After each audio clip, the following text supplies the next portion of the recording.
दोस्तों नमस्कार, जय हिंद। आपका एक बार फिर से क्रांतिकारी अड्डे में स्वागत है। जैसा कि आप लोग जानते हैं कि हम लोग लगातार आपके सामने ऐसे लोग को लेके आ रहे हैं जो कि कहीं ना कहीं कानपुर या पूरे यूपी में बहुत अच्छा कार्य करने में लगे हैं, सामाजिक कार्यों में लगे हुए हैं।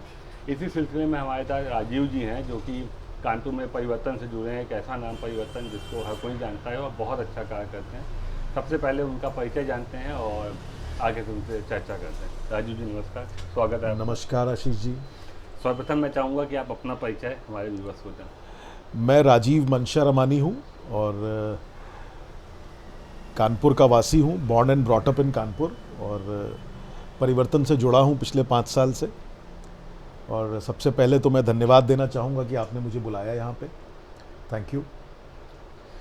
राजू जी, परिवर्तन के बारे में अगर बात करी जाए तो ऐसा कोई व्यक्ति नहीं है जो परिवर्तन के कार्यों को नहीं जानता है, लेकिन हम चाहेंगे कि आप एक ब्रीफ परिवर्तन के लोगों के बारे में, आप कैसे जुड़े परिवर्तन से और कैसे आपने कार्य चालू किया उसमें थोड़ा आप बताएं। आशीष, ये बात है 31 जनवरी 2016 की, 31 दिसंबर 2016 की। जी। और लोग जनरली न्यू ईयर्स ईव की पार्टी मनाने का जो है प्लान करते हैं। जी। तो मुझे याद है कि उस दिन फेसबुक पे अनिल गुप्ता जी की एक पोस्ट आई थी कि 1 जनवरी 2017 को हम एक मीटिंग कॉल कर रहे हैं इन गेंजिस क्लब, और हम कोई चैरिटेबल प्रोजेक्ट लॉन्च कर रहे हैं। जो लोग भी इस कार्य में जुड़ना चाहें तो सुबह 7 बजे उनको गेंजिस क्लब पहुंचना है। जी। तो मेरे अंदर पता नहीं क्या हुआ, मैंने कहा कि अब की बार जो है मैं लेट नाइट पार्टी नहीं करूंगा जी। और अगले दिन सुबह जो है मैं इस मीटिंग में जाऊंगा। और 1 जनवरी मैं गेंजिस क्लब पहुंचा एंड आई मेट, बहुत खूबसूरत लोगों से मुलाकात हुई मेरी। वहाँ पे हमने रोटी बैंक अपनी उस व्यवस्था को, जिसको हम पिछले 4 साल से रन कर रहे हैं, उसका उसकी नींव रखी थी। उस विचार को हमने एग्जीक्यूट करने के लिए उस मीटिंग को कॉल किया था। जी।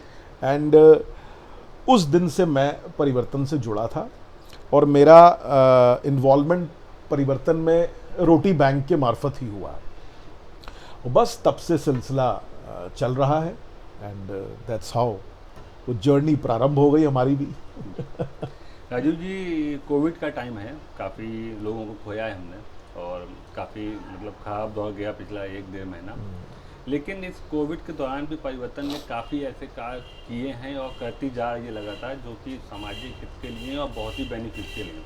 मैं चाहूँगा, बाकी चीज़ों में तो बहुत बातें हैं बताने के लिए, लेकिन क्योंकि इस समय कोविड का टाइम है, आप थोड़ा एक्सप्लेन करें कि आप लोग कैसे वो कार्य कर रहे हैं, कैसे आप लोगों ने प्लान आउट किया और कैसे आप जनता से जुड़ के उसको आगे लेके जा रहे हैं। मैं ज़रूर बताऊंगा आशीष। इसमें क्या था, मुझे याद है कि जैसे ही ये सेकेंड वेव का इम्पैक्ट आया तो हमने अपने तीनों एंगल्स, फर्स्ट हमने सबसे पहले ये विचार रखा कि आफ्टर ऑल जिन लोगों को हॉस्पिटलाइजेशन की व्यवस्था नहीं मिल पा रही है और जिन लोगों को ऑक्सीजन सप्लाई में कमी के कारण तकलीफ हो रही है, हम सबको पता है कि हमने बहुत वैल्यूबल लाइफ खोई हैं इन द लास्ट 30 डेज। और हमने ये महसूस किया कि oxygen supplies is a big problem.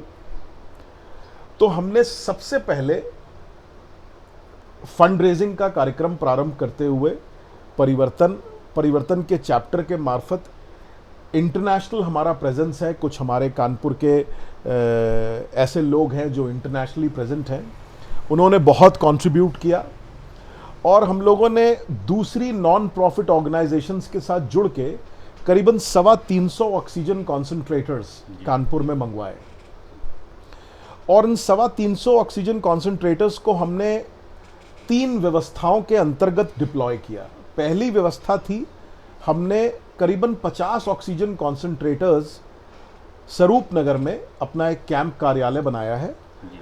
उसमें लोगों को लोन कर रहे हैं, जो लोग अफोर्ड नहीं कर सकते हैं और जो लोगों को घर में ऑक्सीजन कॉन्सेंट्रेटर की ज़रूरत है, वो हमसे free of cost oxygen concentrator ले जाएं। जी। और 3 दिन 4 दिन 5 दिन इस्तेमाल करके हमें वापस कर दें। तो 50 ऑक्सीजन कॉन्सेंट्रेटर्स का तो हमारे पास स्वरूप नगर में एक ऑक्सीजन बैंक बना हुआ है। लोग हमारे वेबसाइट पे आ सकते हैं, उस पर कनेक्ट करें और हमारी सुविधा लें। दूसरा हमने क्या किया कि शहर के कुछ ऐसे अस्पतालों को चिन्हित किया जहां पे बेड्स और सारी व्यवस्थाएं थीं, लेकिन ऑक्सीजन सप्लाई पुअर थी, कम थी। वहां पे हमने परिवर्तन ऑक्सीजन केंद्र खोले हैं। तो पहला ऑक्सीजन केंद्र हमारा 3 दिन पहले खुला है एसपीएम हॉस्पिटल कल्याणपुर में। दूसरा हमारा खुल गया है कल कैंट जनरल हॉस्पिटल, ये कैंट में है, सरकारी अस्पताल है और बहुत खूबसूरत अस्पताल बना है।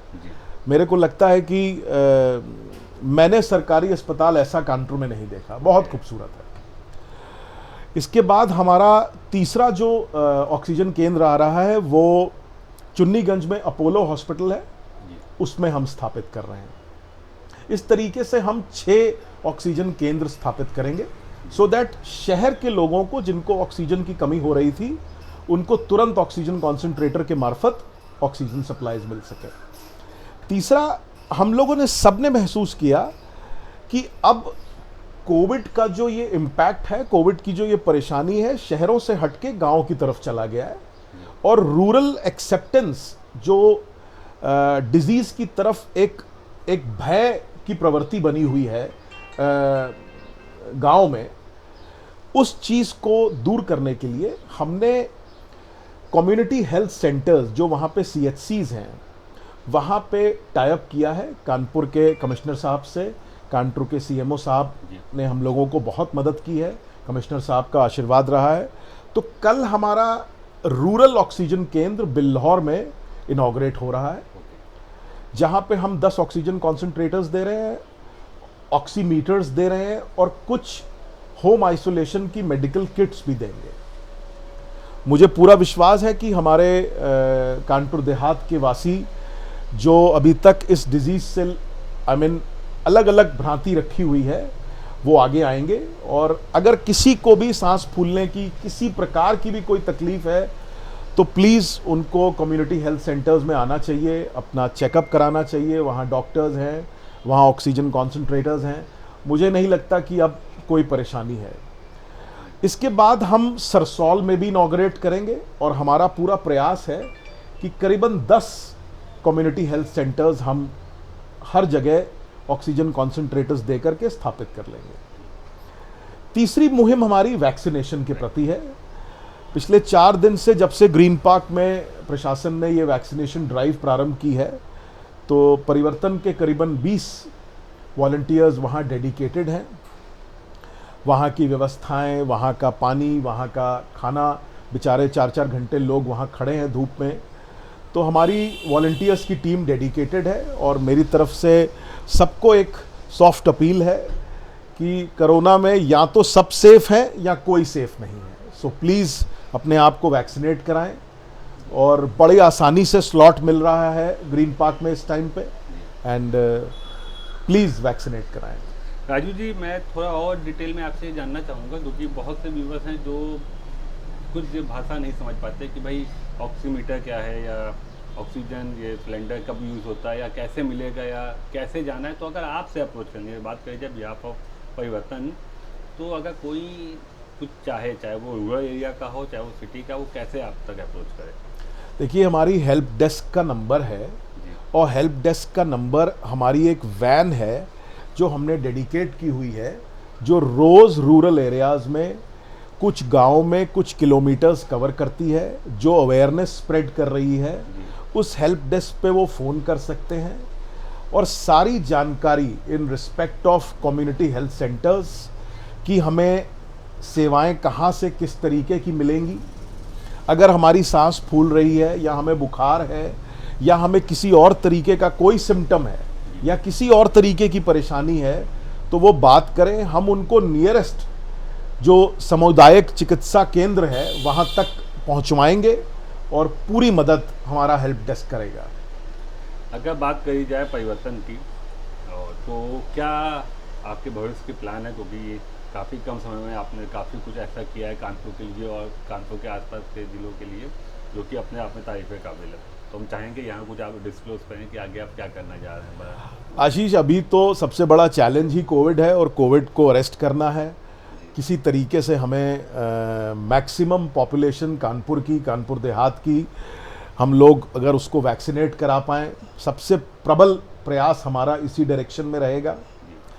दूसरा, हमारा हर साल ग्रीनोथन, हम जो वृक्षारोपण का काम करते हैं, वो पिछले साल भी हुआ था, उसके पहले भी हुआ था, लगातार 5 साल से 4 साल से चला आ रहा है, वो इस साल भी होगा।